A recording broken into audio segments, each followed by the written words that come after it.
Bonjour et bienvenue sur Les Dessous de l'IA, le podcast qui tente de mieux comprendre les évolutions de l'intelligence artificielle et leurs impacts sur nos sociétés. Bonne écoute.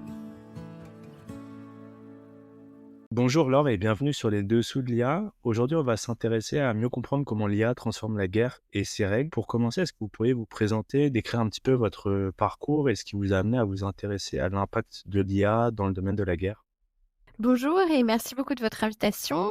Alors pour dire quelques mots rapides de mon parcours, moi je viens de la science politique puisque j'ai fait mes études à Sciences Po à Paris en licence et en master, et pendant mon année à l'étranger, j'ai commencé à m'intéresser plus spécifiquement aux questions de défense, de conflictualité, puisque j'étais au département de War Studies à King's College à Londres.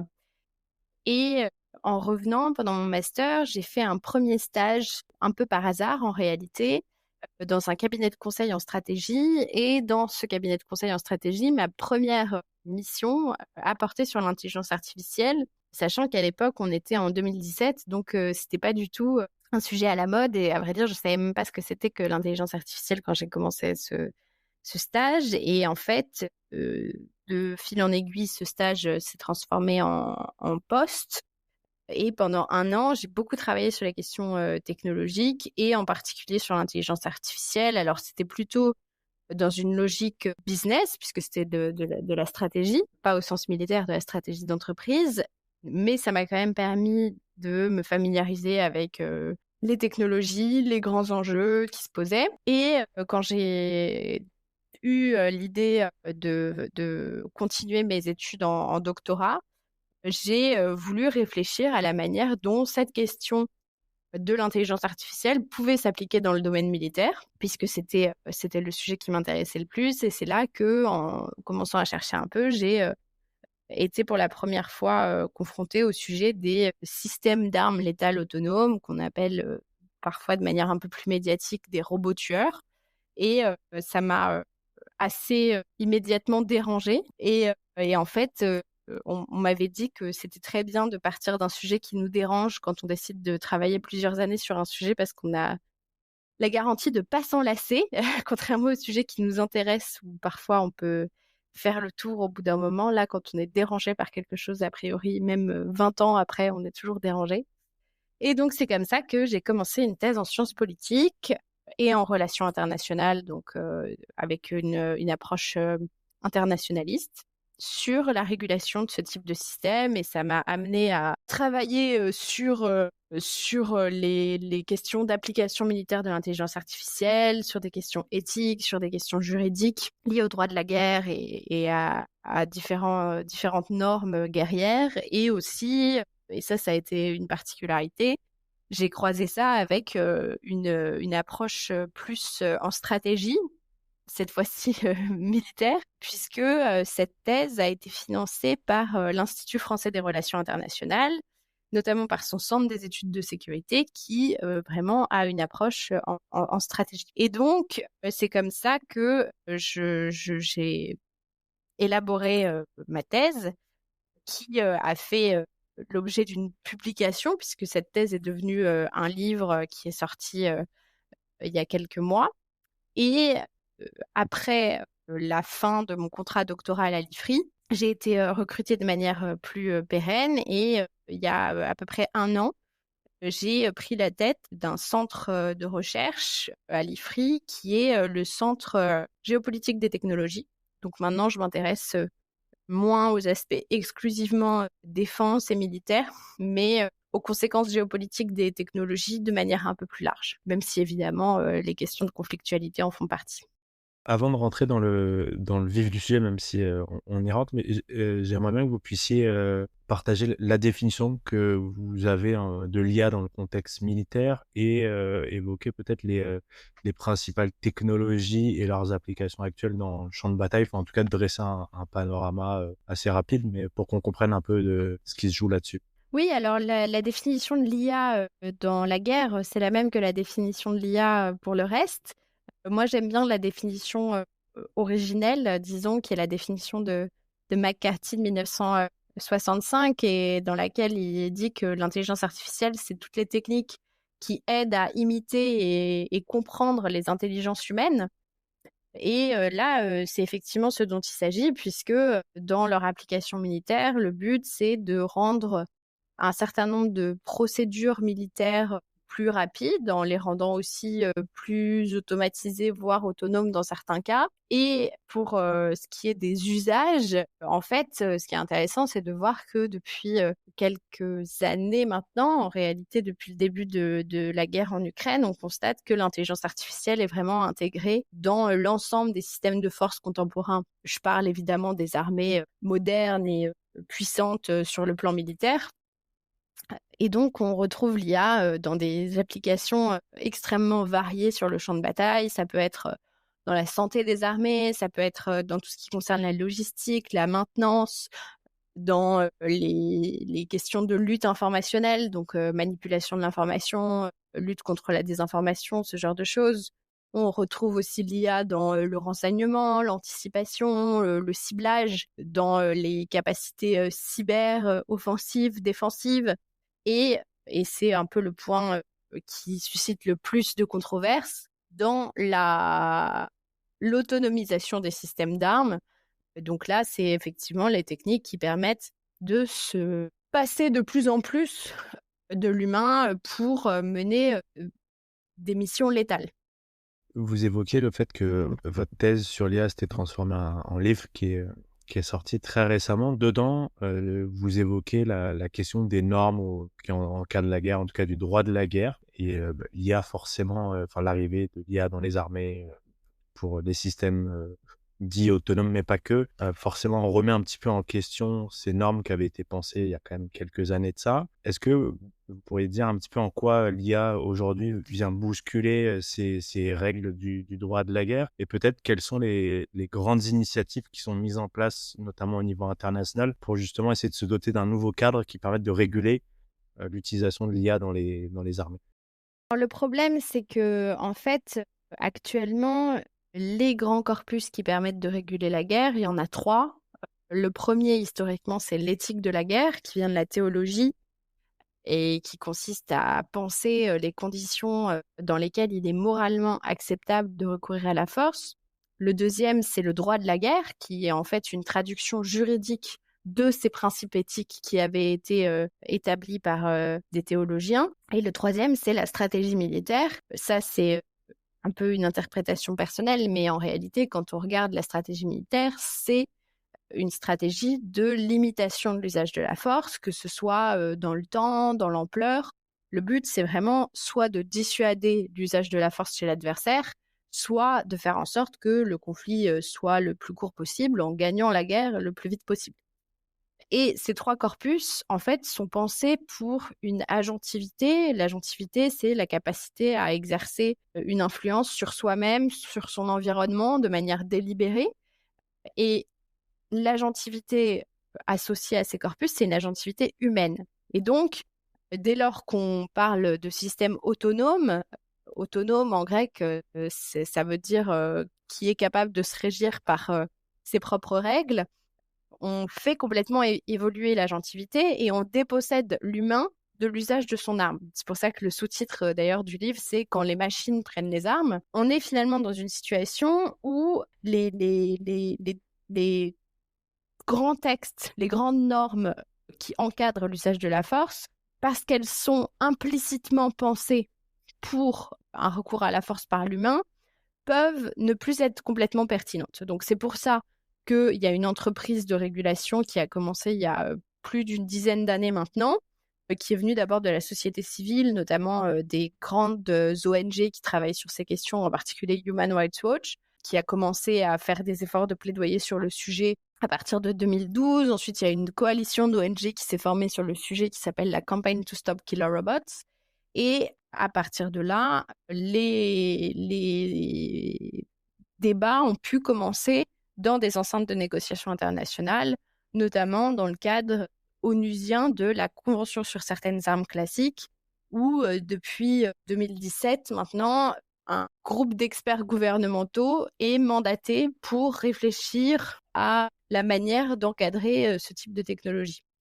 Justement, par rapport à ces réflexions au niveau de l'ONU notamment, c'est quoi finalement les principales préoccupations ou les sujets de discussion qui occupent ces experts sur l'utilisation de l'IA dans les conflits armés? Et j'avais une question particulière sur en fait, vous parliez de la question d'agentivité et du fait que ce corpus avait été pensé pour des humains qui faisaient la guerre et donc on réglementait, et donc il y avait une question de responsabilité humaine in fine, où on était capable de savoir qui était responsable d'avoir fait telle ou telle action. Aujourd'hui, avec l'introduction de ces systèmes qui pourraient demain être complètement autonomes, ça pose une question sur finalement qui est responsable s'il y a une bavure ou une violation des droits humains. Et donc comment ce sujet-là, en particulier, en plus des autres, il est abordé? Quand on prend les grands points de blocage de ces discussions internationales, ils sont de 3 ordres. Le premier, c'est la question de la définition de ces systèmes, mais ça, c'est un problème très classique de la maîtrise des armements, c'est-à-dire qu'on se retrouve souvent dans des discussions où les acteurs peuvent ou non s'entendre sur un besoin de régulation, mais les Russes vont dire une arme autonome c'est X et les Américains vont dire une arme autonome c'est Y. Et tant que déjà on ne s'est pas mis d'accord sur ce qu'on est en train de réguler, on ne peut pas réguler. Là, il y a un peu des stratégies qui se mettent en place avec certains États qui poussent une définition extrêmement stricte de l'arme autonome, qui est en fait pratiquement une machine de type Terminator qui peut s'assigner sa propre mission, la faire évoluer. Bon, ça, c'est pas vraiment l'horizon technologique le plus probable. Et donc ça, c'est un peu une tactique pour réguler ou en tout cas aller dans le sens d'une régulation de quelque chose qui de toute façon n'existe pas et n'intéresse personne. Ce serait un petit peu comme interdire les voyages sur Mars. Très bien, mais comme de toute façon personne n'en fait, ça gêne pas tellement. Encore que certains aimeraient aller sur Mars, mais ça c'est un autre débat. Et à l'inverse, on a des acteurs qui ont des définitions beaucoup plus larges des armes autonomes pour en fait introduire dans cette définition des systèmes qui existent déjà, notamment les drones qu'on observe beaucoup en Ukraine, qu'on a aussi observé par le passé, et qui en fait essayent d'utiliser cette discussion de régulation-là pour prohiber des systèmes qui n'ont pas réussi à prohiber avant, qui sont les drones. Donc là, c'est d'une certaine manière la mauvaise foi de la diplomatie du désarmement. Le deuxième point bloquant, c'est la nécessité d'une régulation, parce que certains disent que finalement, le droit international humanitaire, c'est-à-dire le droit de la guerre, existe déjà, qu'il est déjà capable d'encadrer les conduites et les moyens de guerre qui peuvent être utilisés sur le champ de bataille, et que donc ça ne sert à rien de créer des normes supplémentaires. Et le troisième point, c'est les critères de la régulation, c'est-à-dire est-ce qu'il faut finalement créer par exemple un accord sur un degré d'autonomie maximale qui peut être intégré au système d'armes? Est-ce qu'il faut interdire purement et simplement l'intelligence artificielle dans le domaine militaire? Est-ce qu'il faut... Enfin voilà.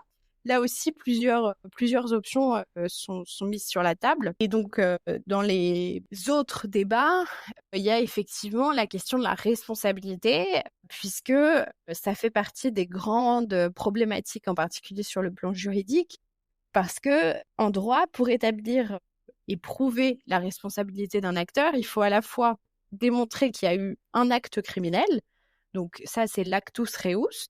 À la limite, quand il y a une exaction qui est commise sur le champ de bataille, on trouve des cadavres ou des gens qui ont été torturés, par exemple, des choses comme ça. C'est pas difficile d'apporter l'élément matériel de l'infraction. En revanche, il faut aussi prouver l'intention criminelle. Donc ça, c'est le mens rea. Et ça, dans le cas d'armes autonomes, c'est impossible parce que les armes autonomes n'ont pas de libre arbitre, n'ont pas de conscience, donc n'ont pas d'intention. Au mieux, elles ont été programmées pour faire quelque chose d'interdit, mais c'est pas leur propre intention. Et au pire, il y a eu une défaillance technique qui les a conduites à commettre une exaction, mais c'est pas une intention non plus. Et donc, une fois qu'on a posé ce problème de la responsabilité, se pose le problème qui vient immédiatement après, et c'est l'autre rôle du droit en général et du droit international, c'est comment sanctionner. Parce que pourquoi est-ce qu'on établit des responsabilités en droit international? Pour pouvoir exercer la justice pénale internationale et donc sanctionner ceux qui se sont rendus coupables d'infractions. Mais comment est-ce qu'on punit un robot? Il y a un éthicien qui dit en fait ça n'aurait pas de sens de punir un robot.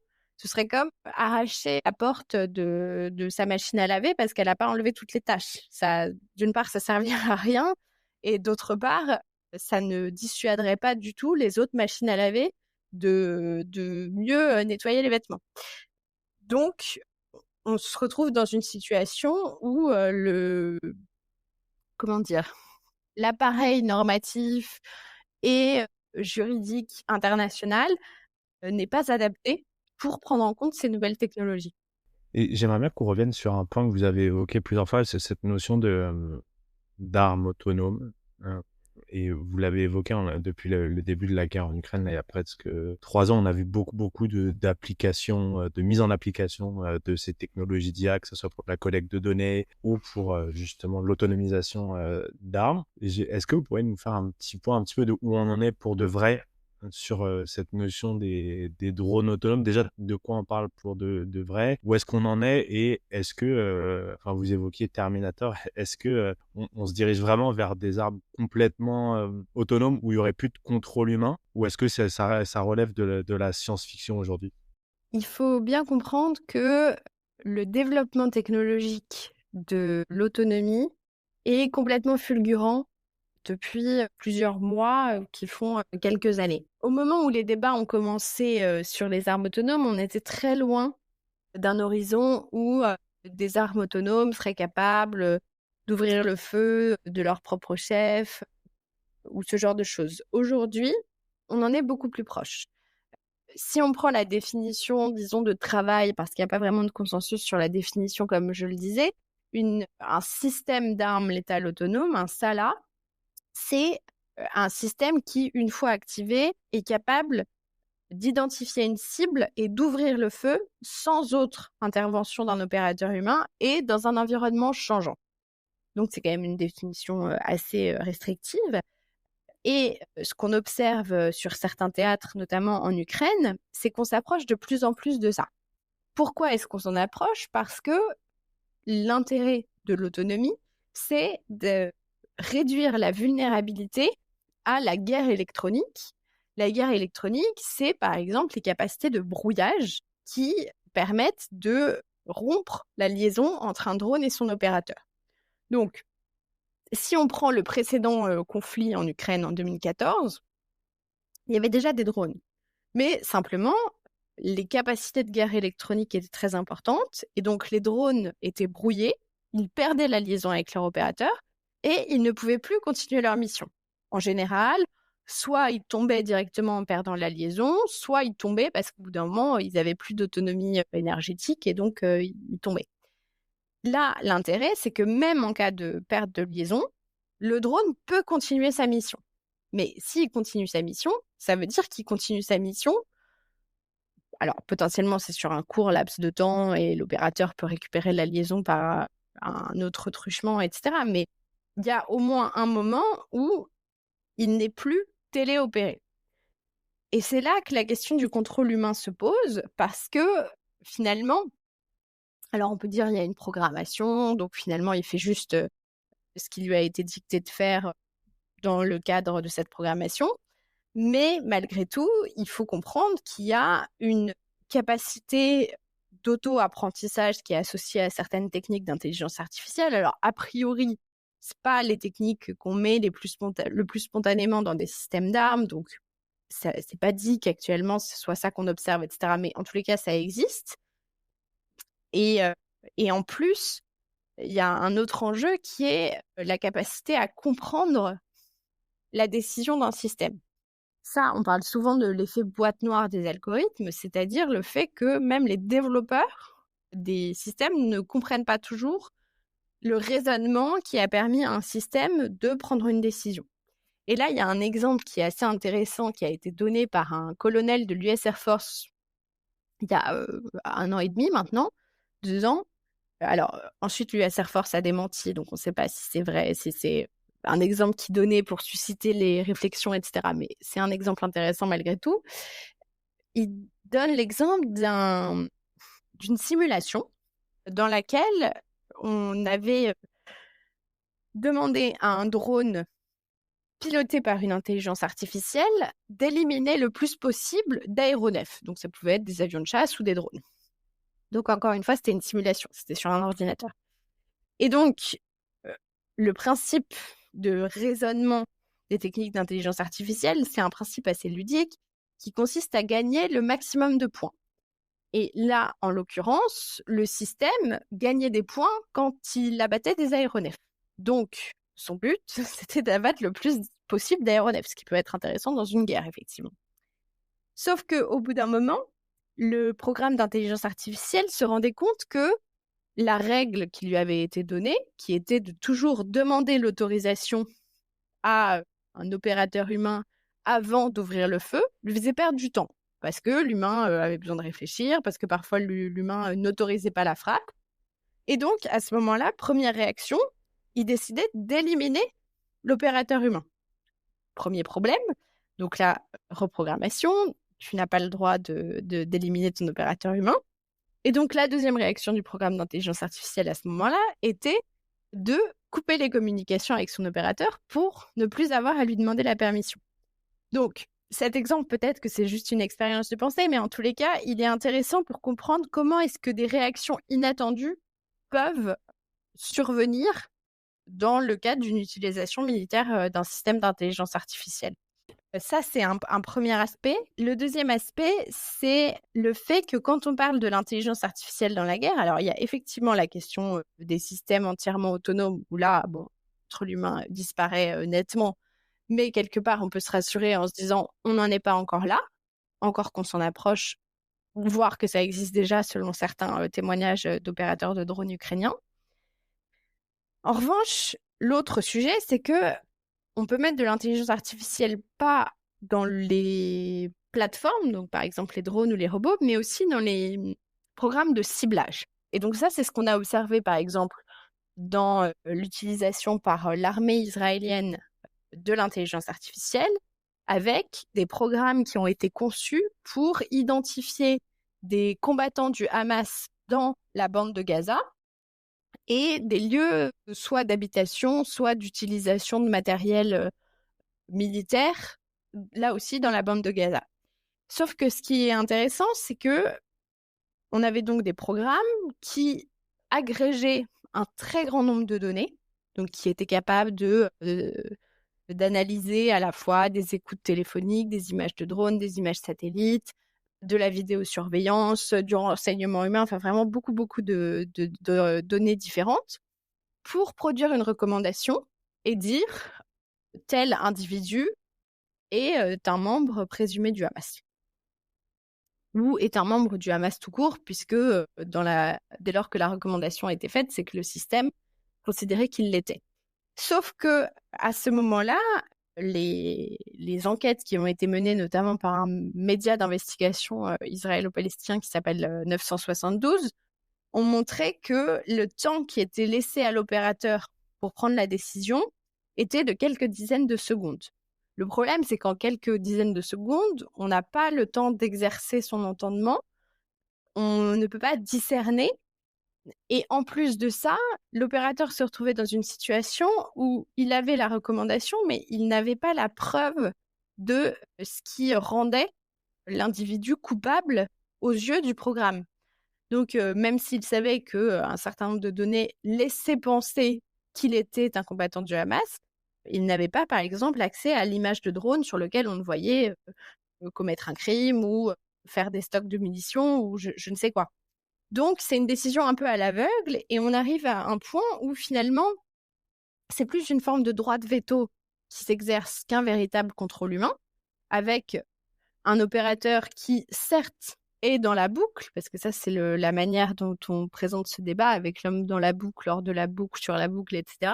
Là, il est dans la boucle, mais finalement, il n'a pas les éléments suffisants, le temps suffisant pour que son contrôle soit significatif. C'est un peu un contrôle presque administratif, on pourrait dire, qui permet de dire qu'une responsabilité humaine a été engagée, mais dans les faits, il y a quand même une vraie érosion du contrôle humain. Et justement, pour poursuivre là-dessus, quelque chose que vous évoquez dans dans votre livre. C'est le fait que avec l'arrivée des drones, enfin déjà avec l'arrivée des drones en Afghanistan, enfin des drones téléopérés, on avait assisté à une sorte de mise à distance de la guerre où on pouvait avoir un militaire américain qui était aux États-Unis et qui opérait un drone en Irak ou en Afghanistan et qui tuait des gens et qui retournait retrouver sa famille pour faire un barbecue le soir. Et donc ça a créé quand même des problématiques psychologiques nouvelles qu'on n'avait pas connues. Avec l'IA, on franchit un cap supplémentaire parce c'est ce qu'on voit en Ukraine où on a des drones qui, pour justement combattre ce que vous disiez sur la guerre électronique, qui peuvent frapper de manière autonome à la fin et donc une sorte de dépossession du pouvoir de tuer. Alors je sais pas si c'est les bons mots, mais du côté des militaires. Alors même que le rôle d'un militaire, ou en tout cas, c'est justement le fait de donner la mort et donc il y a toute une éthique, une formation qui va avec. On voit que ça se transforme complètement. Comment, selon vous, ça peut impacter à la fois la façon de faire la guerre et les hommes et les femmes qui font cette guerre? C'est une question très importante parce qu'effectivement, l'éthos militaire ou l'héroïsme, on pourrait dire aussi, repose sur la possibilité du sacrifice suprême. Et d'ailleurs, les militaires ont une prime pour ça, sont vraiment formés à ça, souvent, s'engagent même pour ça parce qu'ils sont prêts à mourir pour leur patrie. Et là, on s'éloigne en partie de ça. Et on voit d'ailleurs des choses assez surprenantes parce que, par exemple, au début de la guerre en Ukraine, il y a eu, tout un enthousiasme autour, du drone, Bayraktar TB2 qui est un drone ukrainien qui effectivement avait permis de très bien combattre, les Russes, aux Ukrainiens. Et donc il y a eu par exemple, une chanson à la gloire du Bayraktar, qui a été faite par les Ukrainiens et qui héroïsait le Bayraktar. Alors que normalement un héros, c'est quand même plutôt censé être un humain. Donc on voit qu'il y a une forme de glissement de la notion d'héroïsme. Et c'est ce qui fait craindre à certains chercheurs, politistes et même militaires en réalité, l'avènement d'une guerre sans vertu. C'est comme ça que c'est appelé. Parce que si finalement ce qui fonde actuellement l'héroïsme, c'est-à-dire la possibilité de perdre la vie, disparaît, on ne peut plus appliquer le système de valeurs, qui prévalait jusqu'à ce que ce type de système existe. Ça, c'est un premier problème. L'autre problème, c'est qu'en fait, on a tendance à sacraliser la rationalité en disant, voilà, les systèmes d'intelligence artificielle, font des calculs extrêmement sophistiqués, prennent en compte, des informations extrêmement nombreuses et à partir de là, ils font des raisonnements rationnels et froids d'une certaine manière et donc leur décision est meilleure sur le champ de bataille. Pourtant, ce qu'on voit, dans les faits, dans l'expérience militaire, et il y a beaucoup de livres, à la fois de fiction, des témoignages sur ce sujet, c'est que les émotions, les passions, on pourrait dire, ont aussi, un effet bénéfique sur le champ de bataille. Parce que parmi les émotions, il y a aussi, par exemple, le courage, l'empathie, la fraternité. Tout ça, c'est des émotions qui sont plutôt susceptibles de conduire à une forme de retenue sur le champ de bataille. Donc finalement, l'absence d'émotion de ces systèmes autonomes, c'est un peu à double tranchant puisque ça élimine à la fois les émotions qui peuvent conduire au crime, parce qu'effectivement, ces systèmes ne sont pas fatigués, ils n'ont pas peur, ils n'ont pas envie de se venger, ils ne sont pas stressés. Donc, ils ont moins de risques d'avoir un recours excessif à la force pour se protéger ou autre que, par exemple, des humains dans des conditions similaires. Mais en même temps, ils sont aussi dépourvus de toutes les émotions qui empêchent les crimes ou en tous les cas les faits de tuer sur le champ de bataille. Et donc là, il y a un exemple qui est très intéressant qui est donné par un ancien ranger américain qui s'appelle Paul Shah, dans lequel il relate une expérience qu'il a lui-même vécue en Afghanistan où finalement il était déployé avec son groupe de rangers dans le maquis afghan. Il était caché quelque part et à un moment, ils se sont aperçus qu'une petite fille n'était pas très loin, à quelques dizaines de mètres, et ils comprenaient pas très bien au début parce qu'elle avait l'air, soit de chantonner, soit de siffloter, enfin, en tous les cas, elle émettait un son. Bon, elle était, si je me souviens bien, bergère, donc peut-être qu'elle était en train de chantonner dans ce cadre-là, mais en fait, c'était pas ça, et au bout de quelques minutes, ils se sont aperçus qu'elle avait une radio et qu'elle était en train de communiquer leur position à des talibans. Là, en droit de la guerre, ça devenait une civile participant directement aux hostilités, et même si c'était une petite fille, elle devenait une cible légitime. C'est-à-dire qu'elle avait enfreint le droit de la guerre, probablement sans s'en rendre compte, probablement parce qu'elle avait été forcée à le faire par les talibans, etc. Mais en tous les cas, les rangers américains auraient pu l'éliminer de manière tout à fait légale. Et pourtant, tous, de manière extrêmement claire, extrêmement consensuelle, sans même avoir besoin d'en parler, n'ont même pas envisagé la possibilité de tuer cette petite fille. Enfin, collectivement, ils ont décidé de changer de position, ce qui en plus les mettait en danger parce que, voilà, il faut imaginer que ce sont des soldats très équipés avec des équipements qui pèsent lourd. Donc, c'est dangereux de changer de position dans une guerre. Mais finalement, ils ne pouvaient pas tuer une petite fille, quand bien même elle était une cible légitime au regard du droit.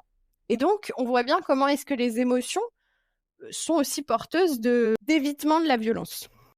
Vous évoquiez en introduction le fait qu'aujourd'hui vous intéressiez aussi plus largement à l'intrication entre géopolitique, technologie. Comment vous voyez l'impact de l'IA sur les relations entre États? On parle beaucoup de la confrontation Chine-Russie, mais on a aussi des acteurs comme Chine-États-Unis, mais on a aussi des acteurs comme la Russie, la Turquie, qui sont quand même assez impliqués dans ces courses aux armements technologiques et à l'IA. Comment cette technologie-là particulièrement, elle modifie les relations entre États et la question des rapports de force et de stabilité stratégique?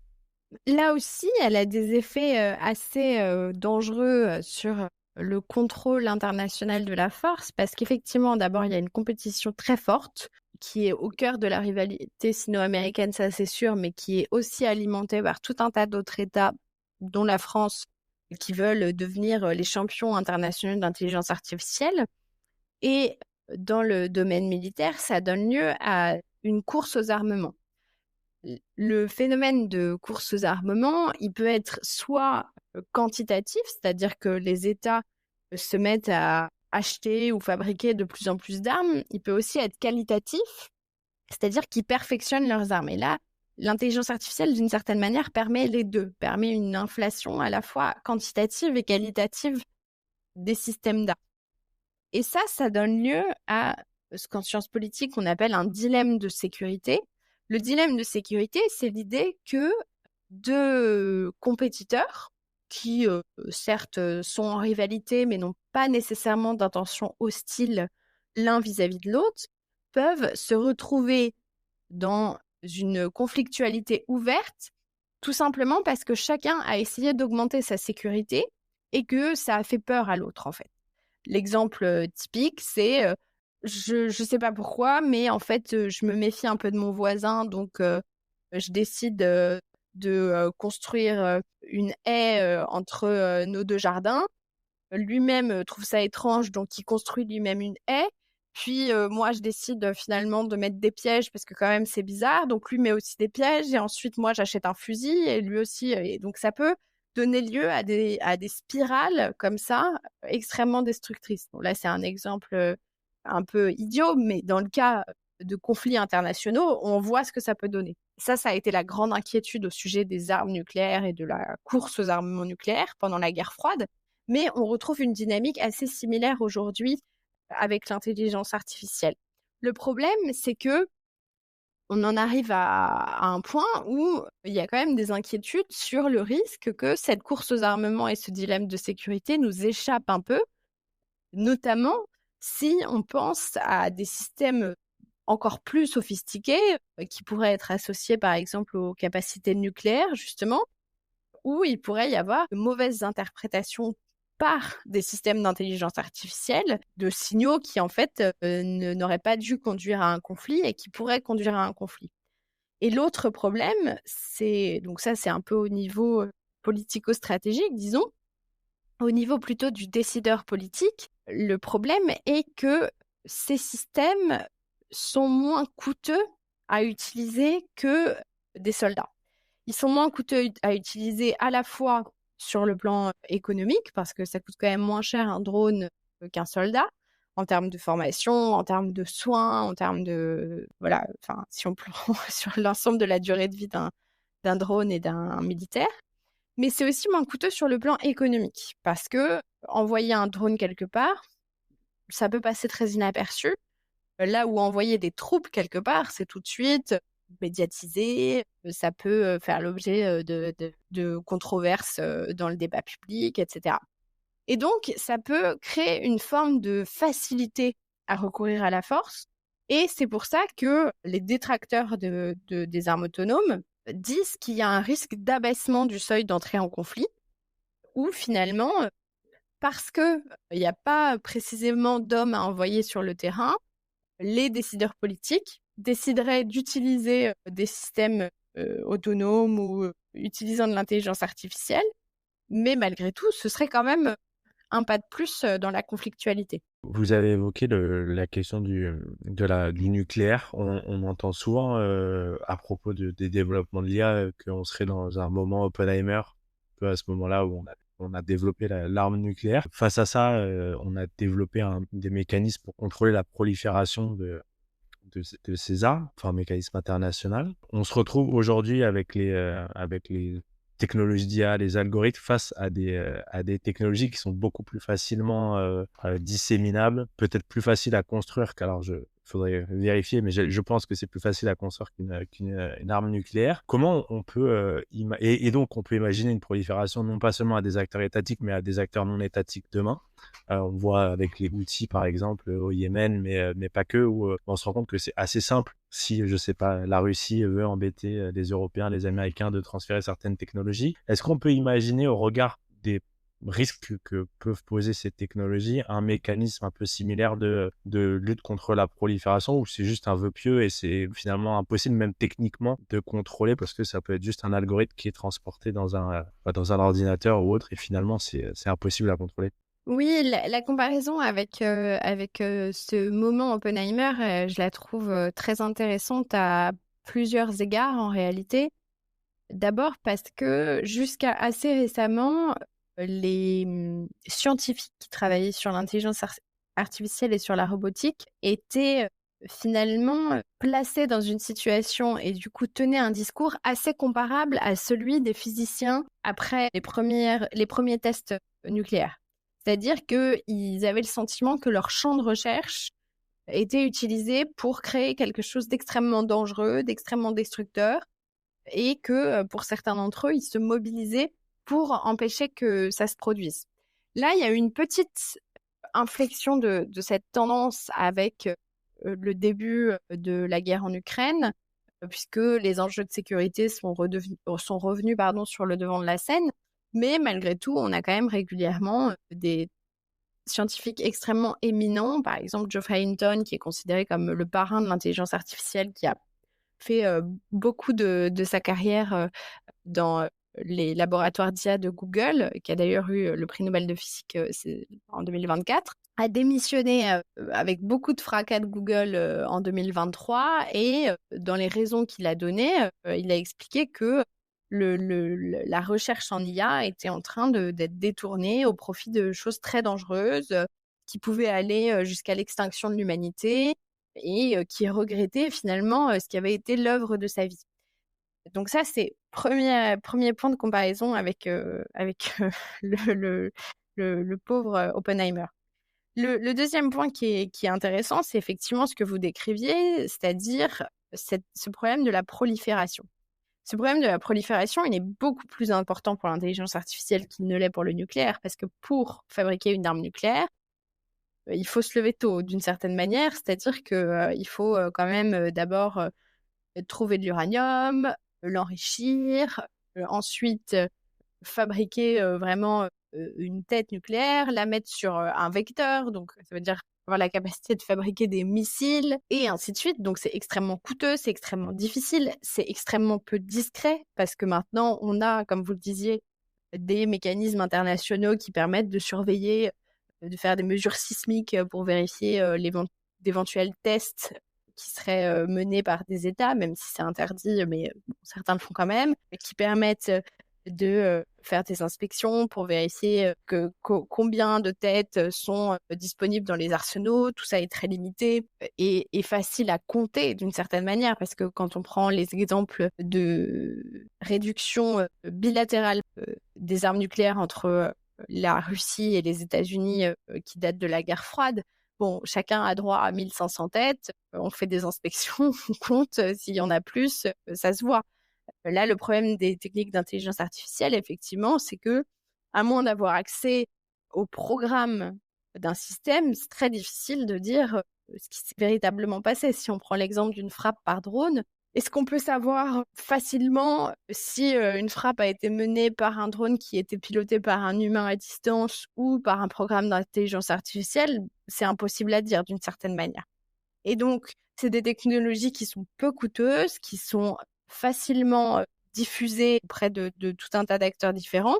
Donc, très difficile à maîtriser sur le plan de la prolifération, très difficile à maîtriser sur le plan de la vérification. C'est pour ça que c'est très difficile de créer un accord de maîtrise des armements à leur sujet. Actuellement, ça peut effectivement passer pour un vœu pieux. Pour autant, je pense, à titre personnel, que c'est extrêmement important qu'une nouvelle norme soit créée à leur sujet, tout simplement parce que la norme permet de dire ce qui est licite et ce qui est illicite. C'est saint Paul qui dit le péché ne peut être imputé à personne tant qu'il n'y a pas de loi. Et donc là, on en est un peu là. Finalement, tant qu'il n'y a pas de règles claires, on peut commettre tout un tas d'actions malveillantes et dangereuses. Bon, voilà. Ça ne veut pas dire que ce régime de maîtrise des armements sera facile à créer d'une part, facile à appliquer d'autre part, mais c'est une étape indispensable.